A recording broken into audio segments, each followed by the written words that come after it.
Good day, y'all. This is James with lazypondfarm Fish and Hunt. We're just coming through to do a follow-up on a job I had did late in the year. I just wanted to see what it looked like after the water receded, after we pulled the dam out and caught the beaver out of here. If you look back here, this is a very high dam. Now that's about shoulder high if you get down in that creek bottom. This whole area in here was blowed out over top of the creek line. Where we're standing was underwater. And you see how deep this creek is here. Now you see the amount of damage they did and what kind of destruction they did to a property when they blow water out. Look at that. It's amazing. So we restored it to the natural creek channel it is. This is the actual right height for this creek. It's only supposed to be about a foot, maybe 2 foot deep.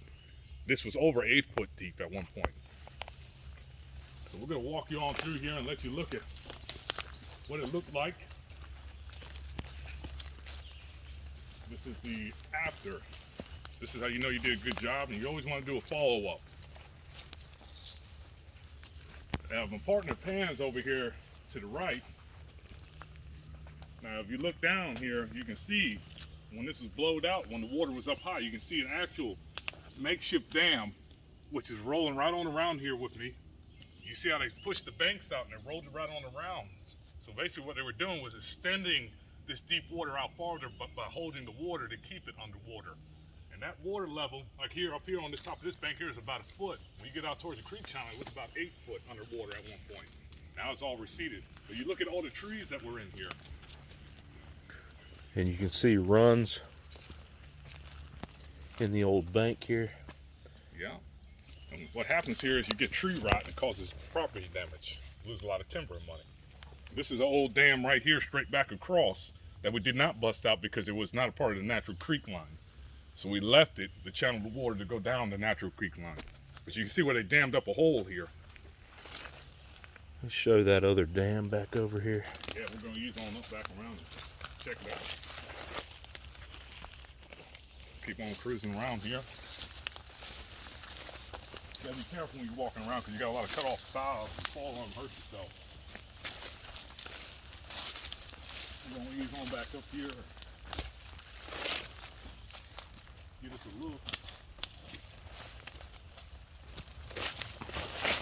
The creek keeps on running to your left here. See where they also try to dam up a tiny little bit there on a run so they didn't lose water.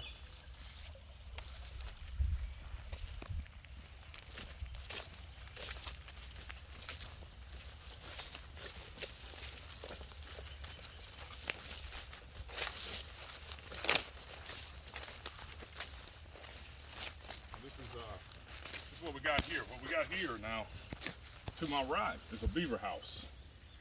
Kind of greened in now, but this is a beaver house. And if you look out here behind me, you see a big heavy beaver run that runs right on down where they cut the bank away and made a long channel to make water push back farther into this property and swamped all of this underwater. And then you have another secondary run that comes off of this main channel.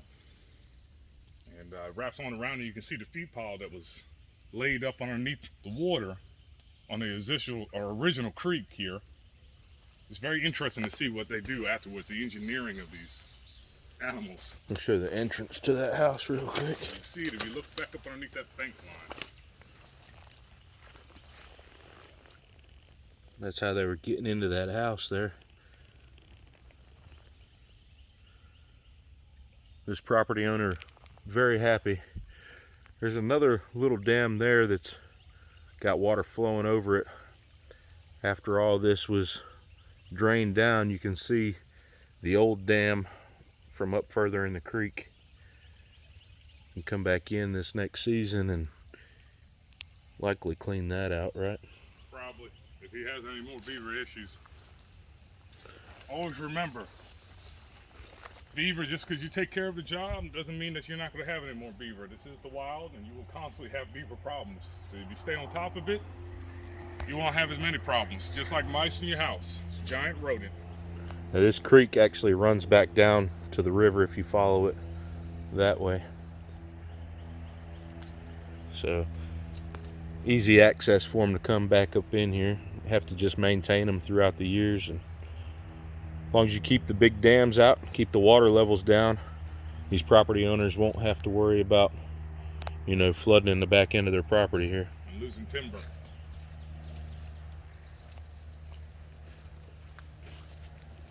Well, just wanted to show you guys a little bit of the afterthought post-season.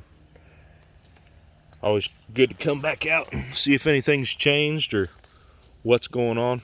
You can see it. See that run going right on back up into the property when they made a marshway. It just keeps on carrying. That ain't no creek. That's a beaver run that they created, pushing mud up on both sides of the bank, making a channel. Well, this is Kevin and James with Lazy Pond Farm, signing off.